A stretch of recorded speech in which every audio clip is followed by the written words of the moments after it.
할렐루야. 오늘도 귀한 날을 허락하신 하나님께 찬양과 영광을 올려드립니다. 주님의 은혜가 말씀을 읽고 묵상하는 저희 모두에게 임하시길 주님의 이름으로 축원드립니다. 오늘 저에게 주신 하나님의 말씀은 갈라디아서 2장 1절부터 10절까지 말씀입니다. 갈라디아서 2장 1절부터 10절까지 말씀 함께 읽도록 하겠습니다. 14년 후에 내가 바나바와 함께 디도를 데리고 다시 예루살렘에 올라갔나니 계시를 따라 올라가 내가 이방 가운데서 전파하는 복음을 그들에게 제시하되 유력한 자들에게 사사로이 한 것은 내가 다름질하는 것이나 다름질한 것이 헛되지 않게 하려 함이라. 그러나 나와 함께 있는 헬라인 디도까지도 억지로 할례를 받게 하지 아니하였으니 이는 가만히 들어온 거짓 형제들 때문이라. 그들이 가만히 들어온 것은 그리스도 예수 안에서 우리가 가진 자유를 엿보고 우리를 종으로 삼고자 함이로되 그들에게 우리가 한시도 복종하지 아니하였으니 이는 복음의 진리가 항상 너희 가운데 있게 하려 함이라. 유력하다는 이들 중에 본래 어떤 이들이든지 내게 상관이 없으며 하나님은 사람을 외모로 취하지 아니하시나니 저 유력한 이들은 내게 의무를 더하여 준 것이 없고 도리어 그들은 내가 무할례자에게 복음 전함을 맡은 것이 베드로가 할례자에게 맡음과 같은 것을 보았고 베드로에게 역사하사 그를 할례자의 사도로 삼으시니가 또한 내게 역사하사 나를 이방인의 사도로 삼으셨느니라. 또 기둥같이 여기는 야고보와 게바와 요한도 내게 주신 은혜를 알므로 나와 바나바에게 친교의 악수를 하였으니 우리는 이방인에게로 그들은 할례자에게로 가게 하려 함이라.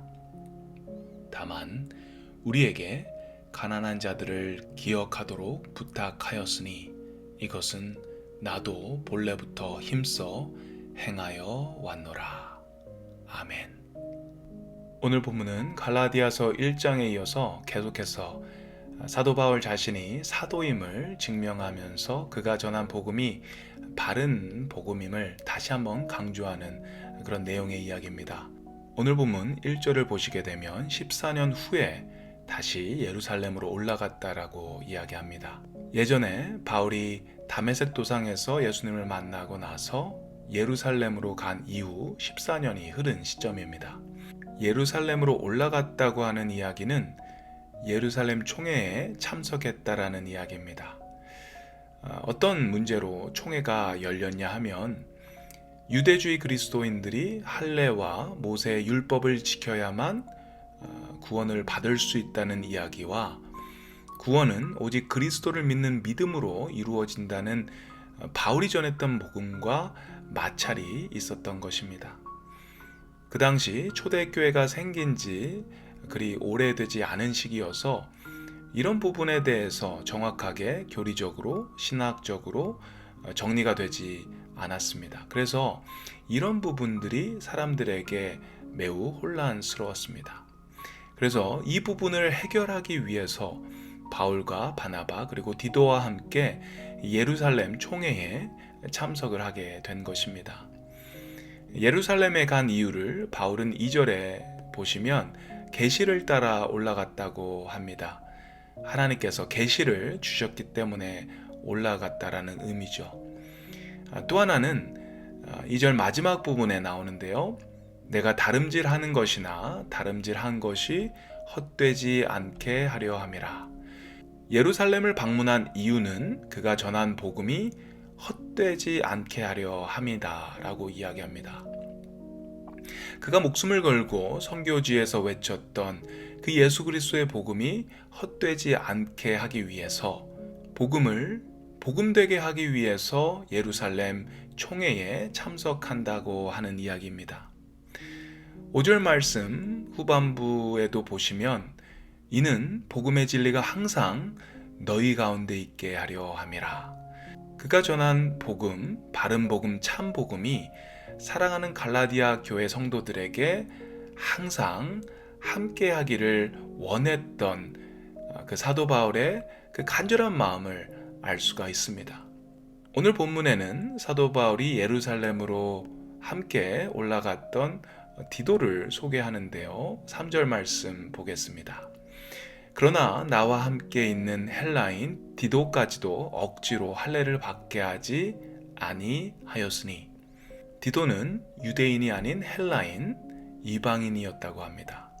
그런데 바울은 헬라인인 디도에게 억지로 할례를 받게 하지 않았다고 합니다. 그가 의도적으로 일부러 그의 할례를 막은 것을 알 수 있습니다. 그것은 헬라인 이방인이었던 디도가 이 할례나 모세율법을 지키지 않아도 예수 그리스도의 주되심을 믿는 그 믿음 하나로 구원받을 수 있다라는 것을 이 디도를 통해 사람들에게 말하는 것입니다. 유대주의 그리스도인들이 예수님을 믿어서만 구원받는 것이 아니고 모세율법과 할례를 받아야만 구원받을 수 있다라는 그 다른 복음에 반박하기 위한 목적도 있었던 것 같습니다. 이어서 4절에 바울은 강하게 이 유대주의자들을 비판하는데요. 4절 말씀 함께 보시겠습니다. 이는 가만히 들어온 거짓 형제들 때문이라.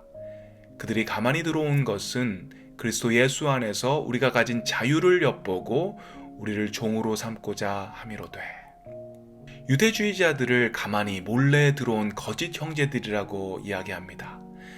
그리고 그들이 들어온 목적이 있는데 그것은 복음을 듣고 자유된 그리스도인들을 다시 율법의 종으로 삼으려고 했다고 하는 것입니다. 아주 심한 비판입니다. 굳이 이렇게까지 그들을 비판하고 그들을 이단시할 필요가 있을까?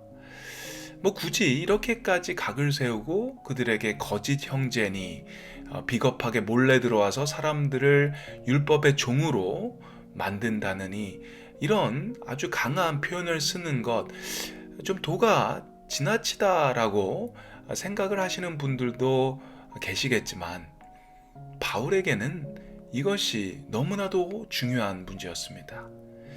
그의 모든 것을 걸고서라도 투쟁해야 하는 문제였습니다. 그런데 참 재밌는 것은 사실 바울의 출신 배경이 바로 이 유대주의자였습니다.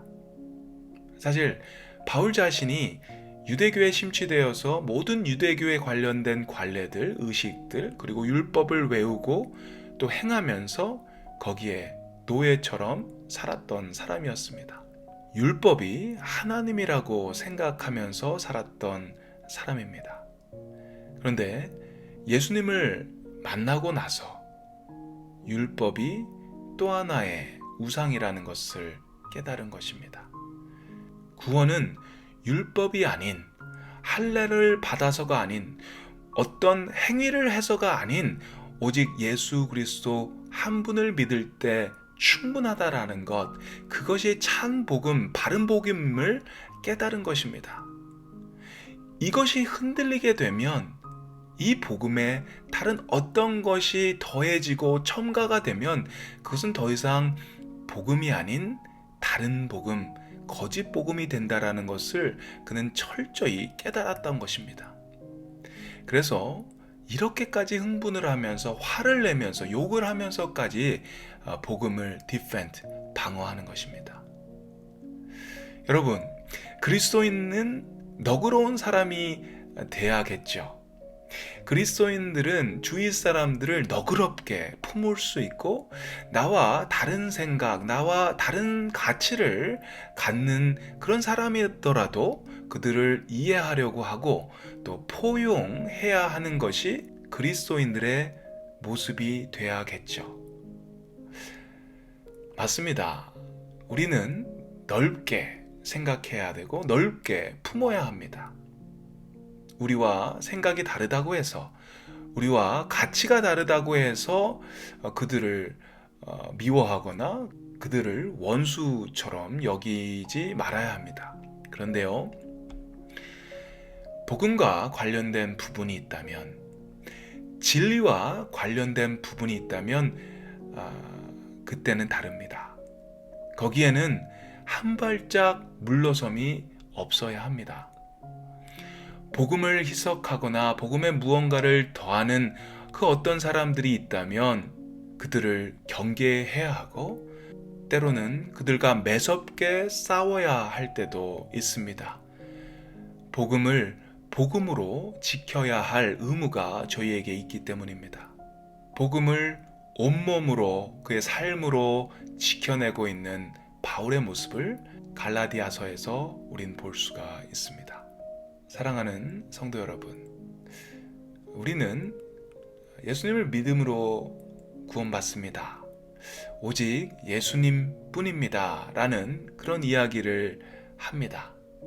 하지만 우리들도 유대주의자들처럼 그들이 얘기했던 것처럼 무언가가 더 필요하다라는 그런 생각을 할 때가 있습니다.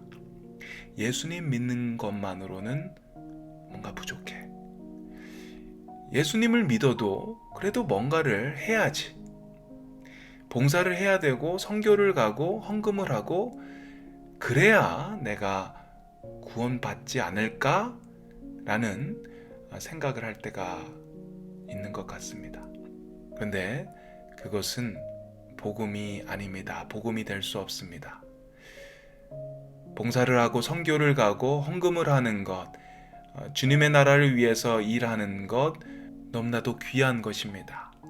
하지만 그것은 예수님을 믿고 열매로 얻어지는 것이지, 그것이 구원을 얻는 요소가 절대로 될 수 없습니다.